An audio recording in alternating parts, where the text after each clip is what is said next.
somehow slept on one of the most unique anime to air this year? Sabikui Bisco is a high-octane, post-apocalyptic adventure where two guys come together to hunt for a cure, but find something they didn't even know they were looking for along the way. I'm Green Tea Gal, and this is Q Quickie.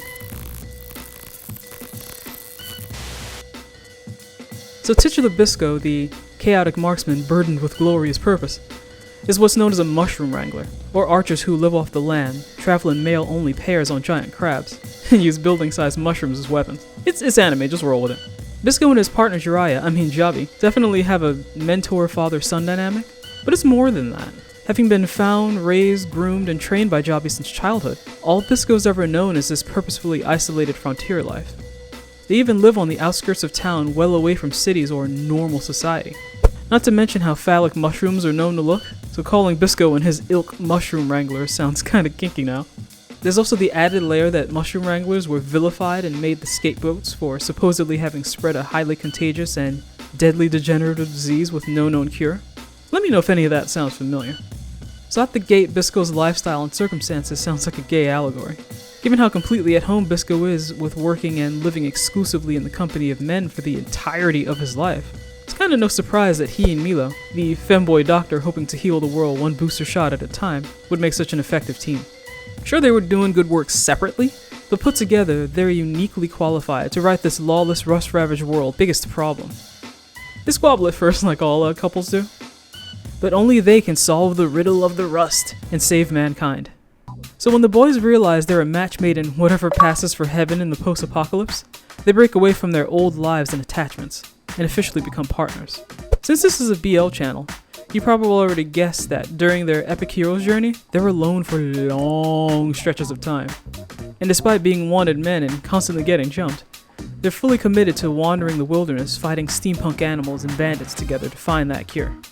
This show very much channels that madcap buddy comedy energy, where each guy brings something different but vital to the table. Bisco teaches sheltered soft boy Milo how to protect himself and survive out here, while Milo attempts to teach Bisco the tricks of his trade. This show has all the colorful, bonkers, odd couple shenanigans you'd expect from the genre, but with an added dash of kinda gay for each other energy that just comes with the territory. But this anime kinda sidesteps your typical buddy movie formula by how Milo and Bisco play off the women in the show. If we're talking genre, this anime is also a road trip movie. And in those movies, there's always that one horny guy who wants to go hunting for babes at some point. But for all the women around them, that never happens. And for a guy with no sexual experience, Bisco is mean or tries to kill every woman that comes near him. Actual preferences aside, neither of the boys seem to think women are particularly necessary in their lives. One of the first things we see Milo do is refuse guilt-free sex offered to him so he can go white knight for his sister instead, whom of course can't be looted. Even the so-called kiss with Tyrol that shook weaves from the trailer is just Milo extracting a nasty-ass parasite, and not him being thirsty. Yet there still needs to be one girl present as often as possible, even when her inclusion seems random or token. Tyrol is plucky and competent, but unluckily, she shows up out of the blue whenever the boys are alone for too long. Remember, they're walking around the wilderness after the population was whittled down by disease, and they still manage to stumble onto her again in episode 6. The actual odds of that are like finding a needle on Mars. But it's only when the audience is shown that a woman is always a stone's throw away that Bisco and Milo are allowed to have important bonding moments. Tyrol eavesdrops as they reveal what they value most from this journey. For Bisco, it's their partnership and the opportunity to find a cure and save his surrogate father, Jabi. And Milo's just so grateful for how this adventure has opened his eyes to the whole wide world that the oppressive city walls blocked from his view. These things are only possible because they're in each other's lives now. We're gonna make it in time. Just watch. I mean, you're the Mushroom Keeper's shining star. And I know my meds. Together, you and I can do anything. Milo also blushes and laughs up every little compliment or word of encouragement Bisco gives him with stars in his eyes. It's adorbs. And even Bisco's edgy, brusque demeanor is sanded down when Milo is near. Sorry to interrupt such a touching moment. Oh, I'm sorry, I've forgotten you were there. You'd be happy to know token female doesn't always get in the way. During that rare downtime in episode 6, Tyrol asks how it is Milo can risk his life for someone he hardly knows. To which he replies, 多分愛してるから. Okay, a lot to unpack there. For one, Tabo and Aishiteru Kara doesn't have a pronoun in there, making it pretty dang vague. If Milo were talking about his sister, they wouldn't be a probably there. Of course he loves his sister, he's been looking after her at the cost of free pizzas since episode 1. Mustang blushes like she hopes that love might be aimed at her. But he just met her, and considering he whispered it in her ear like it was a secret, what's he being all quiet for? Bisco's the only other person who could have heard this. Is him doing this for love something he doesn't want Bisco specifically to know about? Remember I said that, it'll be important later. The romantic undercurrent seems to swell exponentially after this scene, as if to show how much of an item they've become in such a short time.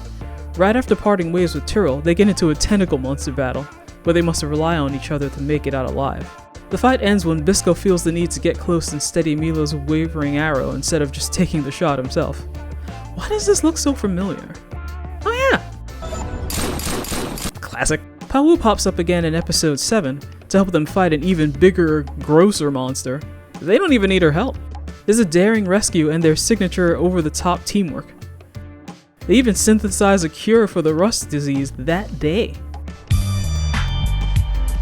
Pawu is only there because A, they always need a female chaperone, B, the hetero ship doesn't move an inch unless Pawu does 100% of the work, and C, she needs to get kidnapped to lure the boys out of hiding later. So they need to go save her, but neither of them is in fighting shape. So Milo and Bisco spend the rest of that episode Hawkeye and Black Widowing each other to see who can sacrifice themselves for whom the fastest. It's like peak drama in this scene. You're my most treasured friend, and I don't want you to die! I mean, isn't that obvious? Why wouldn't it be obvious? They'd rather rush to their own death than risk the other even getting hurt. Milo would sacrifice everything, just to attempt to save Bisco, while praying all of that is even enough to keep him safe. Though I don't have the strength you do, I'll risk my mind, body, and spirit, everything, to protect you from harm. Milo's bond with Bisco is what's most important to him. I wondered why Pawu was here. It was really because her flirting at the beginning of the episode is supposed to counteract how romantically it ended. This sets a new precedent for the show because now all they do is rush to each other's aid at extreme personal risk. There he is! Your very own tuxedo mask! I guess that makes Milo Sailor Moon then? I can work with that. And Milo really is willing to give up anything to keep Bisco safe. He even gives Kurokawa their prized rust cure and offers himself up instead, just so he'll stop hurting Bisco. This beautifully tragic scene could have been pulled straight from a movie. Funny he'd mention that, because this show steadily stopped being a buddy comedy and slowly became a romantic thriller. Except Milo and Bisco treat each other like the damsel in distress. And just to demonstrate where this show's priorities are, Pawu gets rescued by Jabi off-screen so the BL ship can have several tragic to Chad moments uninterrupted. They finally do escape, but not unscathed.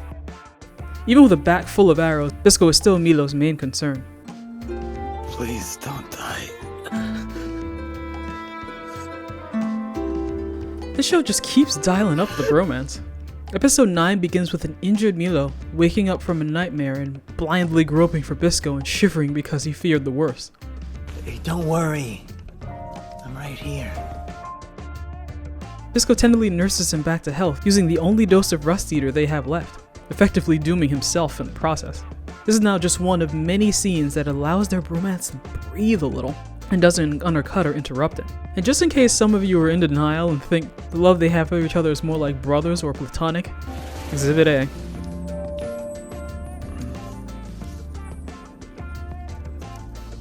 You gonna keep your hand there till morning? Don't leave me, Bisco. I'm not going anywhere. When Milo realizes Bisco's planning to run off to his possible doom, he tries offering up his big-tittied sister, his dreams for their future together, and then just flat out begging him not to leave. Frankly, he'll say anything to make sure Bisco comes back alive. Panda doesn't dream of happily ever after with Senpai after all. All this overt homosexual love was entirely too good to last, of course. Milo recovers and rushes to Bisco's aid as he literally comes apart at the seams. Bisco finally defeats that piece of Kurokawa, but at the cost of his life. You said fate bound us together forever! Don't go. It'll be way too lonely. Please, please don't leave me behind. The bury your gaze trope is alive and well even in 2022. The audience is treated to an unrelentingly sad final where Bisco sinks to his doom but asks Milo to be the one to kill him and not the hot rust soup or his own injuries. The anime thus deploying everyone's favorite trope, only the one that loves you most can kill you. After Bisco sinks beneath the surface, we get one last bittersweet moment. I love you.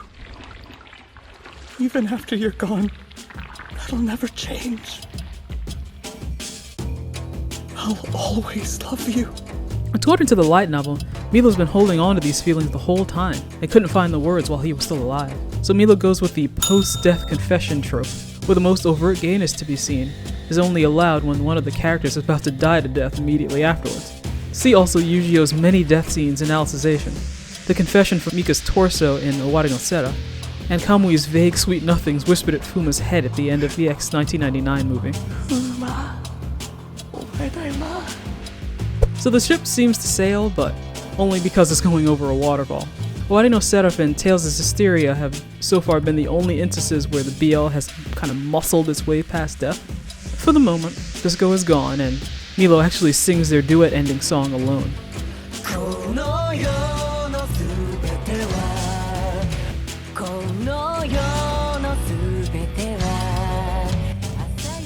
It was kind of rude of you emotionally, you know. He now has to muscle his way past the broken heart to be the hero this city needs until the plot can pull Bisco out of its ass again. Milo does his best Bisco impression and tag teams the Rust Titan with Jobbing. They try their best, but things look pretty grim when Milo gets KO'd. But now bear with me, the sheer and unbridled power of their BL bond helps bring Bisco back from the brink. I live! And without his shirt for maximum effect.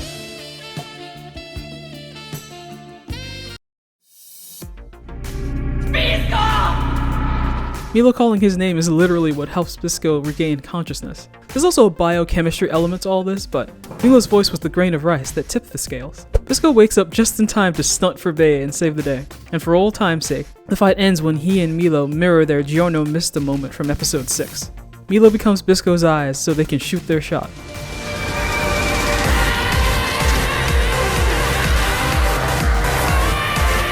Okay, JK, no actual rainbows this time, but it still got that rainbow energy. When the rust settles, the boys have their own quiet romantic moment away from prying eyes. But even at a distance, Pau knows to let her little brother have his Bisco time. あいつら降りれんのじゃないか。こうしちゃおれん。もう少し待ってあげてください。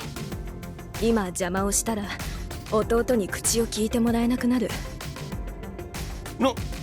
何を言うとるんじゃ? Game recognized game, Jobby. The anime breaks away from the light novel's heteronormative plot, where Bisco marries and knocks up Pau, a character he rarely interacts with and constantly gets pushed to the sidelines plot-wise. Which made me wonder, if the show really wanted a hetero romance where the main couple has chemistry, why not just make Milo female? Their dynamic nor the plot would have to change in any way. Milo already looks like a girl, and he was flat out mistaken for one in the first episode. The fact that creators knew how homoerotic the setup would look and still went ahead and said, no, days, thanks, should tell you something. I thought people were joking when they said Milo and Bisco have a kid together through convoluted accidental magic in the latest light novel. Even when the franchise tried so hard to preserve the veneer of heteronormativity, it can't help but pull M-Preg out of its ass.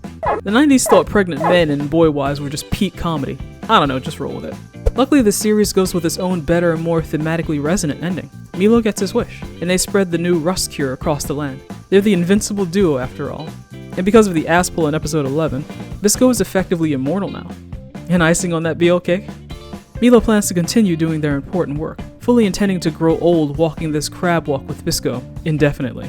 10 out of 10, must watch of the season.